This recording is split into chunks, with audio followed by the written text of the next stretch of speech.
Hi there, beer fans. I'm going to have to start putting the heater on the ale house because it's bloody bitter in here. You've got to love a good beer name pun. Now, this one for Christmas, Mistletoe and Swine. Festive beer we've got here, so you can understand where they've got the name from. It's from Hogs Back, it's Amber Ale, coming at 4.2% ABV. I picked this up from Morrison's where I paid about £2.20-ish. Something like that. I can't remember exactly how much. These guys are from Surrey and they own their own hop garden. So it's a Christmas beer. Let's see if it's a cracker or turkey. Welcome to Andy's Beer Reviews. Yeah, Christmas beers are hitting the shelves, and so we're going to start to sample a few more of these Christmassy type beers. So far for me, although I've got the vintage ale to have there from Fuller's, they've been lighter beers, which, you know what, I honestly don't mind sometimes. Yes, the Christmas beers into the shelf, so you can tell the jolly fat man in red is about to visit us soon, and I don't mean my Uncle Tom.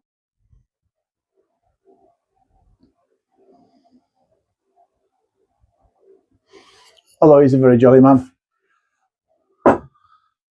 Right, let's try it. Cheers, everybody.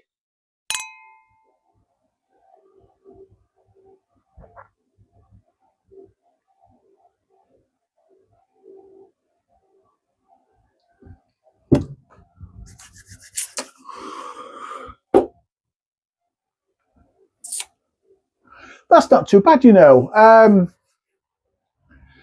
I think what I like about this one, it's quite beery. It's technically an amber ale, so it is going to taste quite beery, but so it has got that, I suppose, that little malty note going on there, but a little spiciness as well. So I can't get the head well, has it?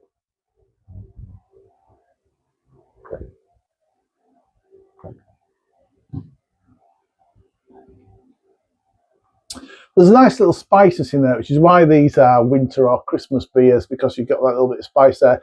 It's a little bit fruity. It's a little bit spicy. Picking up a bit of, definitely a bit of ginger in there.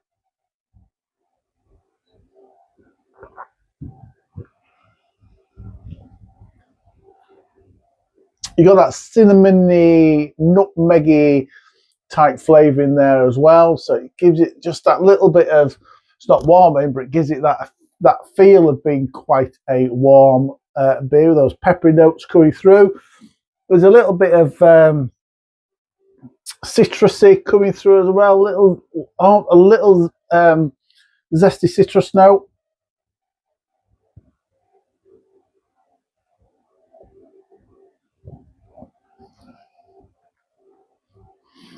Gives it a little bit of a lift, and all these flavours halfway down the glass, a little bit more than halfway down the glass, are starting to pull together now, and it's got very much.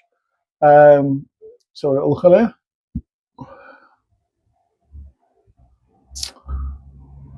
Ah, right, okay. Yeah, that spiciness. It does say actually that it's brewed to a mulling recipe, and it has. It's got that. It has almost got that mulled wine vibe going on with those flavours in there. For me, with this beer, this actually works really well. It doesn't feel light. It feels quite full-bodied.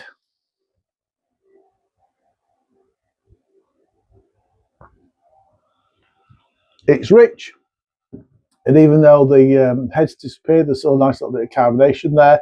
It's feeling quite smooth. It is actually.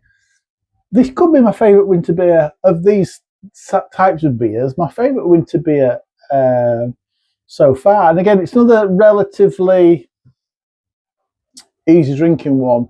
So it's not a dark, heavy stout.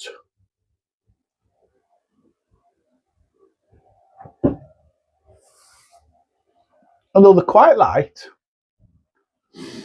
and quite refreshing beer. I quite like this. if you kind of like that, it doesn't taste like mulled wine, but it's got that. After a couple of these, I think you'd start to taste it. It's got that mulled wine vibe going on, I suppose. If you do like that, it's muted. Don't expect it to taste like mulled wine. But if you like that vibe, then I think you'll enjoy this. I'd say even if you, I don't want to overegg the spiciness because it's not a spicy beer, but you can feel it. You can feel it in there, which is quite nice. I think it's quite nice. I think this is one of my favourites because I think it's one of the beers that I've had of this sort of lighter beer style, which actually does make me feel a little bit Christmassy. Score-wise, I think I'm going to score this 8 out of 10. I think 8 out of 10. As I started, I was thinking 7 out of 10. This first couple of sips, thinking, "Ooh, where am I going to score this? Is it going to be like a 7, 7.5 out of 10?" But I think it does enough, and I am going to buy a couple more of these because I think a couple together, I think these will go quite well. So yeah, it did enough just to nudge itself up from, in my mind, 7.5 to 8. Thanks for watching. Drop me a comment, drop me a like, and I'll see you for the next review. Until then, look after yourselves, look after beers. Cheers.